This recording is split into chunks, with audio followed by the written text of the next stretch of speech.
Thanks for joining us inside the Dancer's Studio, where we bring listeners like you closer to the creative process.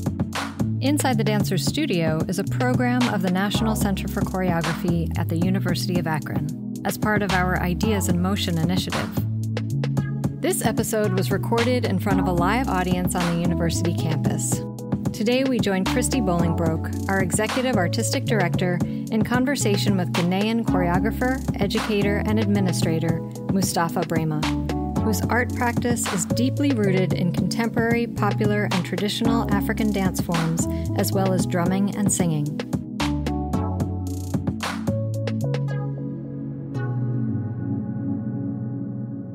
For your role as a maker, how and when did you know you wanted to be a choreographer?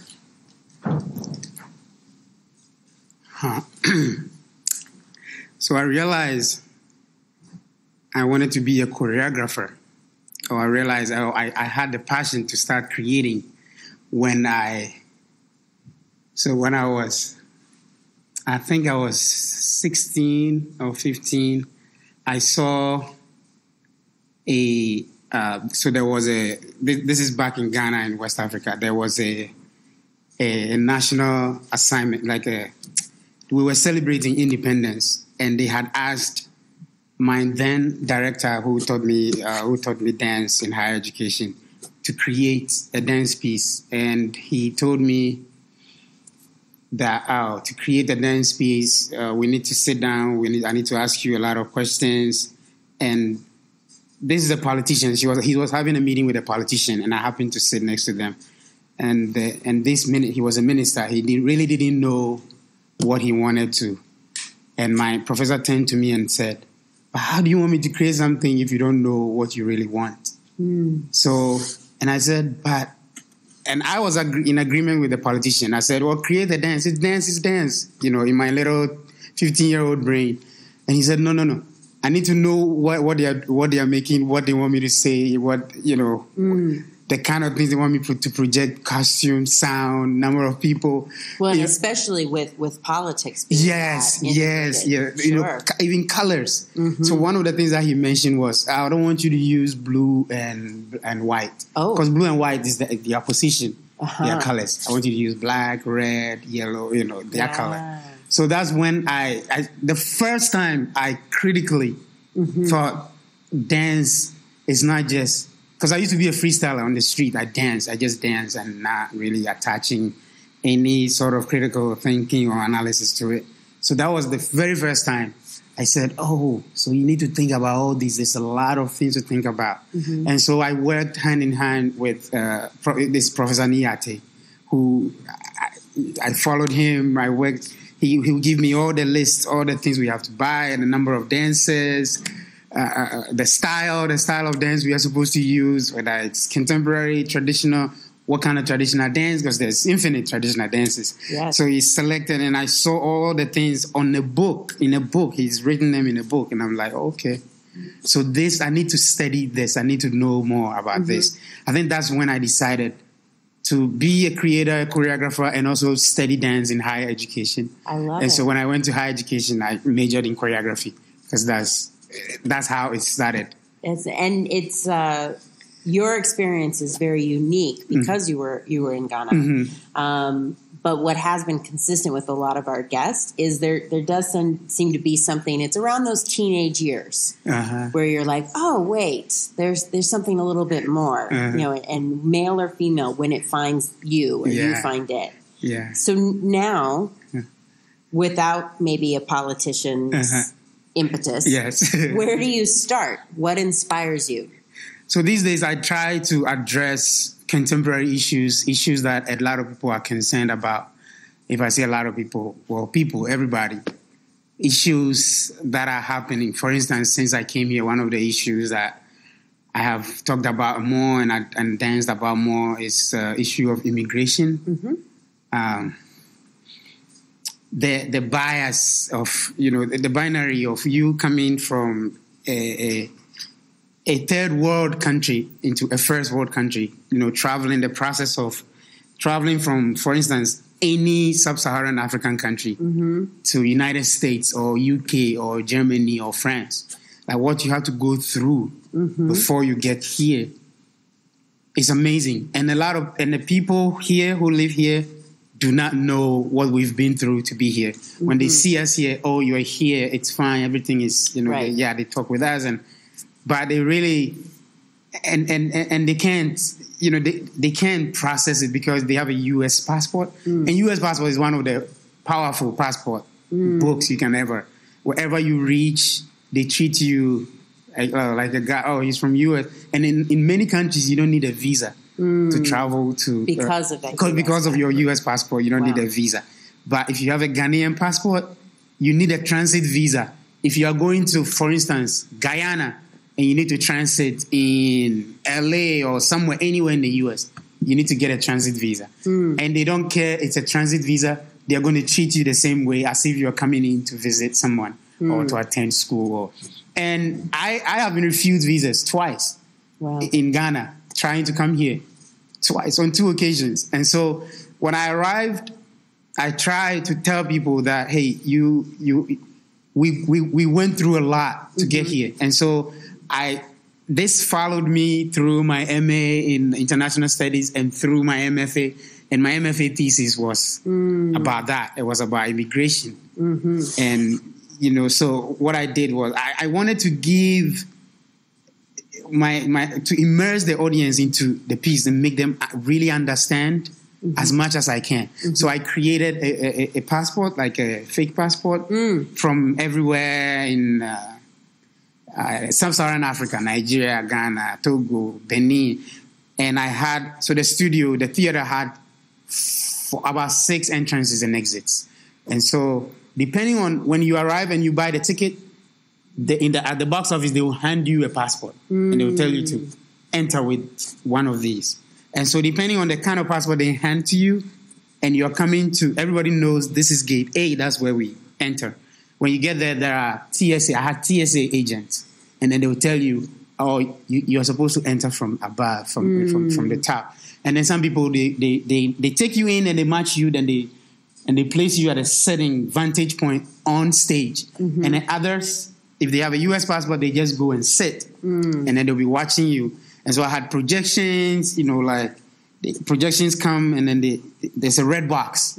So depending on where you stand, you find yourself, when the show starts, you are in a red box, and then it tells you stop, and then you are watching, and then it turns green, and it says go, and then you go. And these are audience I haven't rehearsed with them. Right. I don't know who is going to end up with what passport. Who rehearses immigration? Yeah, right. So and then the projection says go, and then they start walking, and it says stop, and then they stop, and the audience, some of them, those who got to sit, sometimes they laugh, sometimes they think it's funny, and sometimes they're sad, sometimes a lot of people are getting in, and one person will come in, and then they get blocked. And so these are all my experiences that I have lived. Getting a visa from a U.S. embassy in Ghana and arriving at JFK and going through the Homeland Security, and you have to go through the same interview again and again. For consistency. Yes, and then there is this cultural dynamics. The cultural dynamics. So in Ghana, you can't really talk to someone, an elderly, let's say your parents, or any person who has a parent status, and then they have you, like you look into their eyes. You can't look into someone's eyes when you talk to them. It's disrespectful. So if you look in someone's eyes, that's disrespectful. But when you go to a U.S. embassy and you are being interviewed by a consular and they ask you, where are you going? And you say, I'm going to University of Akron. What are you going to study? I'm going to study MBA. They think, you don't look, they say, oh, he can't even look at me in the eye. It's not true. So I think when I went there the first time, I think that was my issue, because I couldn't look at the lady in the eye, because you can't look at your parents in the eye. They smack you when they talk to you, and you look at them in the eye. You get smacked, like you get slapped, like big time. So, and then you go to these embassies and you bow, and then so when I realized the cultural differences, I had my friends, so I had students, international students that I taught at the University of Ghana.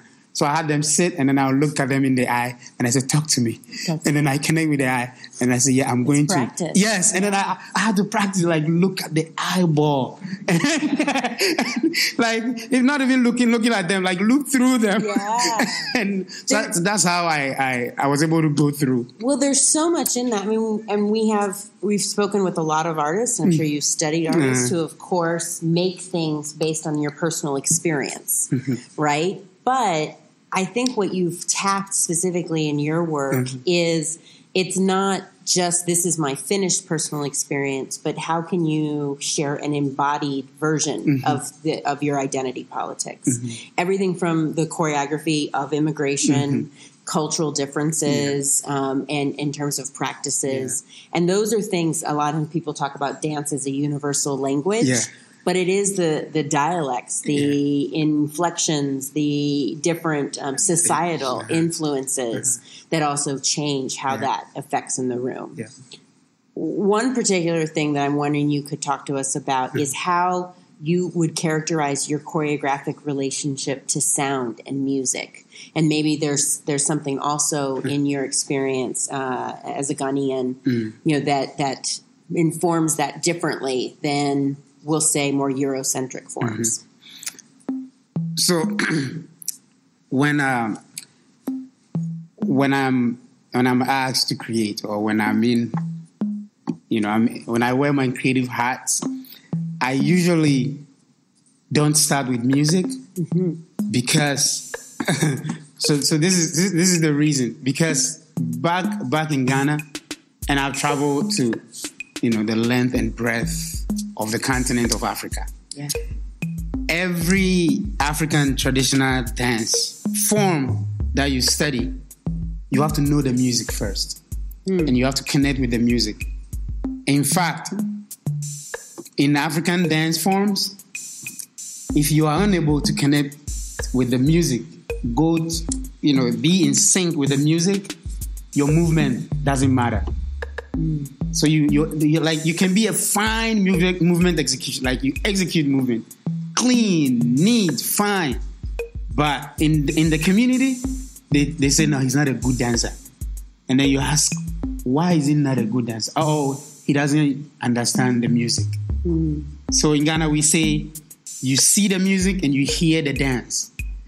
So the music, in my language, that's how they say, you see the music and you hear the dance. So if you tell someone that Mustapha is a good dancer, the next question they will ask you, does he see the music? And they say, yeah, he's a very good, and then they know, you have to be connected to the music. So I started as a drummer. I started playing as a drummer before I started dancing. So before I started dancing, I'm in sync with this. When I'm dancing, I'm also singing in my head. And so sometimes when I teach my technique, I have them sing rhythms in their heads. So the reason why when I start creating, I negate or I refrain from using music is it's easy for the music to dictate to me. I'll connect with the music so much. That's a much. Comfortable spot. Yeah. Yes. Right? And yes. And I want to be at a place of the unknown, explore more. And that's where I think I can be of my best self, like where I can bring a lot out. So I don't start with music. I start with movements. So when I finish, even though when I'm doing the movement, I'm still singing in my head. But when I finish, then that's when I come back to bring. So in my creative process, during one of the biggest shows I've done, in my creative process, I didn't involve the sound people at all until later, like in the middle of the piece. That's when I started having them come to watch, because I'll be singing the rhythms while we are dancing, because I don't want the movement, I don't want this music to dictate or kind of overshadow my dance. Yeah. So I also love using spoken words. Sometimes I would just dance to speaking, like a poetry or a rap without instruments. So in order for me to project my dancing more, because I'm from a very music and dance married together kind of background. And so when I dance, music, I try, negating from music. And so that the movement will be more visible is what I gear towards. Well, similar on those lines, because when we came up with the idea of 21st century dance practices, it definitely felt, I mean, we're still in the first 2 decades of the 21st century, so we're making it up as we go. But I do think then there's that question of how is it deviating or pushing away from, I like your term of the use, refrain from that habit. How do you navigate that same sort of tension between old and new vocabulary, or the traditional vocabulary and something you've used the term contemporary? How would you describe that? And let me build off of where I left off. And so in refraining from the music, using the music, it also allowed me to come up with my unique movement. Because once I have the rhythm, and rhythm from within. Yes, once I have the rhythm, I think I'll start getting towards the traditional. And you don't want to touch tradition. You don't want to appropriate. You don't want to touch tradition knowingly. Like me, if I do it, they know who I am. They know I grew up here and I know exactly what I'm doing. I can't say, I saw it somewhere. I wasn't really thinking. I don't have that excuse. So when I start creating, I like consciously get the traditional dances, refrain from the music, one, and then when I get the movement, spend a lot of time in the studio deconstructing these movements. That is what in my 21st century, because I was born in the 21st century. Or I'm growing up in the 21st century, like you said. And so my set of movement, like the class that I taught, these are all traditional dance movements. If I wash it down to the real movement, that's the only time you'll see that, this is coming from Sosone, this is coming from Dundumba, this is coming from Kwanlogo. But you can never tell because I spent a lot of time trying to conceive this idea and give birth to them and name them and make them Mustapha's style, make them my own. So it sounds like it's not just about making new work or building off of the traditions, but how can you really mine and get just the diamond of that? Still retaining the philosophy of the traditional dance movement, but not being too clear, not being too close to it. But you have the philosophy, you have the groundedness, you have the musicality, you have the polyrhythmic, you have how all my movement, one ends, the end of one is the beginning of the other. And these are rare in most traditional dances, and especially in Ghana. We have like one. This is one, you finish. This is number 2. And so most of the movement is dictated by the rhythm, the dance. So the drum plays before you change. And it's clear when they want you to change. It's clear that this is 1, this is number 2, this is number 3. And so first, when I go into the studio, that's what I try to deconstruct. That's what I try to unpack. It sounds like it's also your training as a drummer has given you a sense of how you would organize choreography. Yes. Too, even without dictated by the music, but responding. But that it's the same way you would outline an essay and that training, even when you're like, I'm going to write something new, but you have that so ingrained in how you organize your thoughts. Less deep, or perhaps not. One of the big challenges, and I think that this comes up for choreographers, young, emerging, established, it comes up anytime that you have to make something. How do you title a dance? How do you name it? Especially if you're like, that's supposed to encapsulate an entire 100 pages, an entire evening of dance. The title, naming a piece. So for me being Ghanaian and being African, one of the things that I want to be like inherent in all my pieces is identity. I want you to see a title and know exactly where this person is from, where this choreographer is from. And so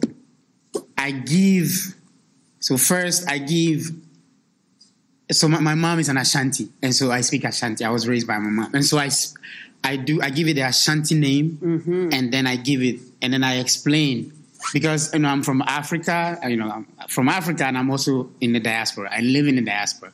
And so, me thinking of both places, I'm thinking of Africa, I'm thinking of United States. And so, for instance, my thesis, my immigration thesis, I named it Acclaim to the journey. The journey, the plight of the immigrants. So Akwantu simply means journey, but if you translate it into English, you're not really making it. You're not making justice to it. It's more. It's heavier than just the journey. So plight of the immigrant, I think, explains that more. And so when I said Akwantu means the journey, and then Akwantu is a colon, and then plight of the immigrant. That. In rare occasions, I name pieces before I start working on them. But in most cases, I go with themes. I work with themes, little blocks. And then at the end, I'll ask the dancers, all of us, if it's just me, it's just me. If I'm doing a duet or trio, quadruple, whatever that is, I'll ask them, what do you think of doing this piece? How do you feel? For their ideas. Yeah. What do you? Themes are. Yeah. What are? In the beginning, I'll throw some themes out there. So, for instance, I'm currently working with Asheville Ballet Company in down in Asheville. I'm setting a contemporary piece on them, and we've started rehearsing. We've rehearsed for like 6 weeks, and they will ask the title of the piece, and I'm like, let's not do titles. Because I don't want to be restricted. Once I name it, then I'll have to create towards that. And then you are narrow, you name this glass and this is where you are going. So that's where you're supposed to go. I don't want to do that. But that is the challenge, right? It's usually someone in marketing, right? Someone, the marketer in the room totally admits it. They're like, we need to submit our yes.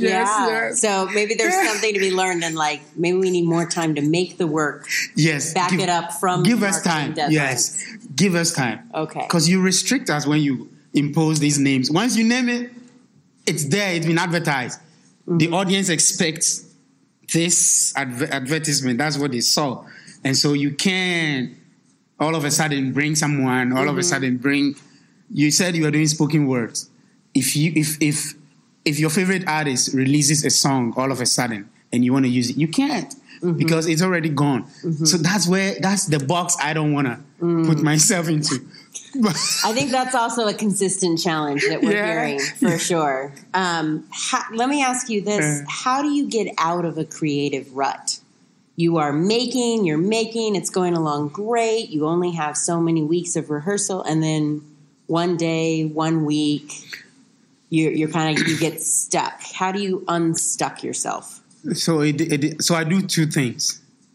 First of all, I go... so I always drive. I barely take like Uber or anything like that. I'm always, behind the wheel. Sometimes I'll take an Uber and then I'll sit in and then they'll say, "Where are you going?" And I say, "Oh, just drive me around." Really? Yeah. When I went to Asheville. Surge pricing. I'm like, okay. So, all right, you're making corporate structures work for you and creativity. Let's go. So I say, oh, so in Asheville, where is the fun? What do people do here? And they say, oh, you can go to the Biltmore, you can go to the Riverville, you can go to the mountains or bear, go see bear. People love to go. There are places you can see bear jumping around. And so I say, oh, you drive me there. And then I have a piece of paper and a pen. So while we're going, whatever I see, I just write it. Or like, green leaves, trees, little kids riding bicycle, or anything. So sometimes I will have, depending on how long, when I think I've had it, or when I think it's getting too expensive, I say people. And then when we are coming back, I'm also going to say different things. Yes. And so I'll write. So let's say I get like 10 core items on my paper, and then I'll have you turn around, take me back home. And then I have another 10 core things. And so when I come and I have 20 words, I'll look at these words, the words that have like activities, like riding bicycles, eating, group, having fun, group of people having fun, sitting under trees or sitting on love bench, walking my dog, these things. And then I'll use these words, come into rehearsal the next day and tell my cast. I'll put them in little groups and tell them, so think about, I need you to improvise. So in your group, I need you to improvise, thinking about walking dog. Have fun as a group. Have fun as a group. Bigger tree with green leaves. Sometimes it doesn't make any sense to them. No.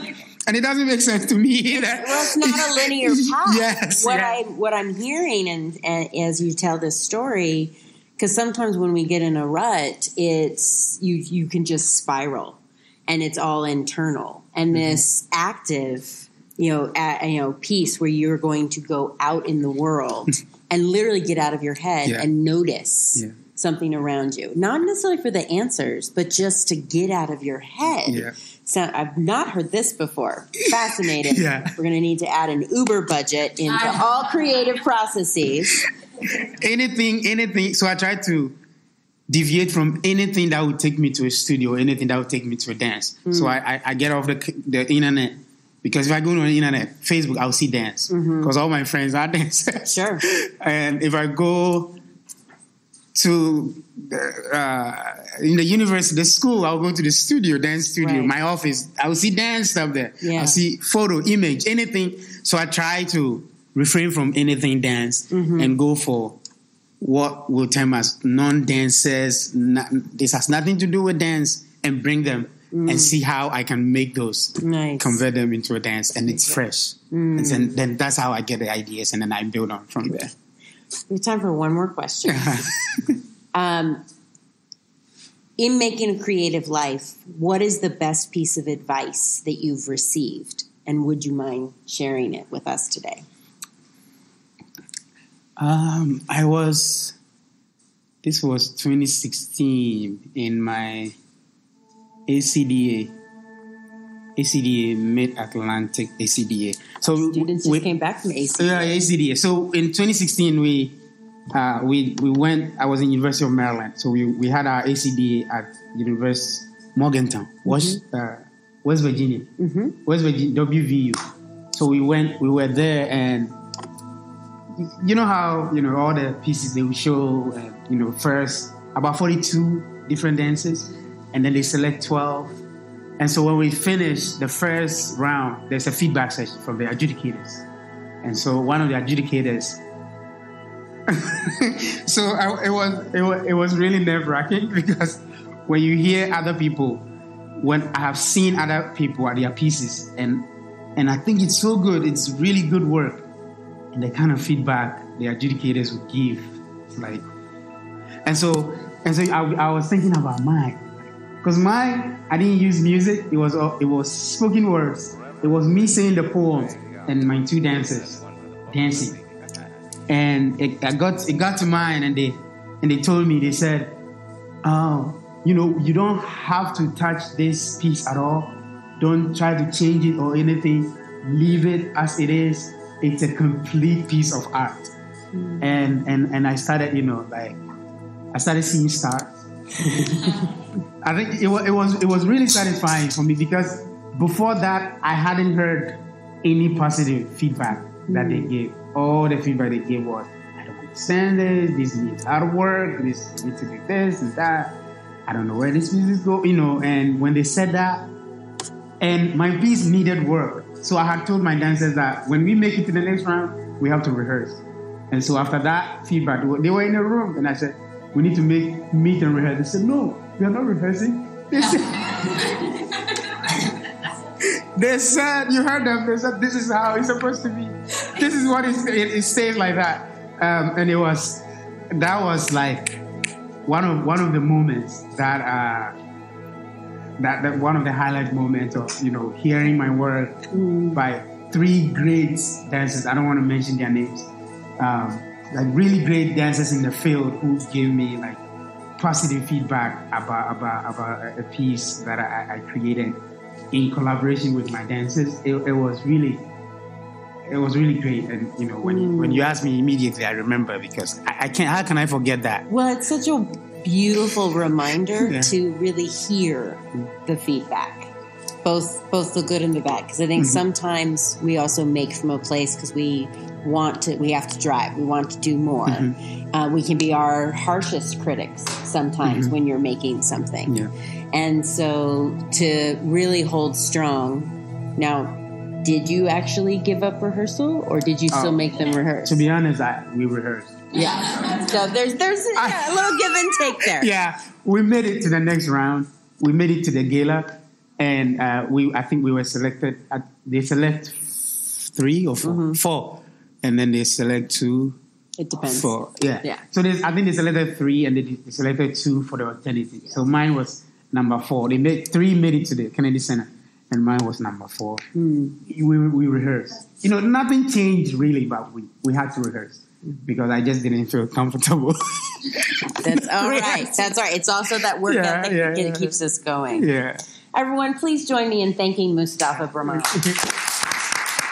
Thank you.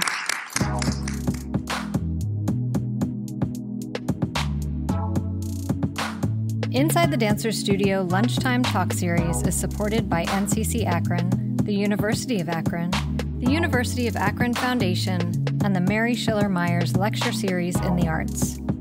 Our podcast program is produced by Jennifer Edwards. Ellis Rovin is our composer and editor.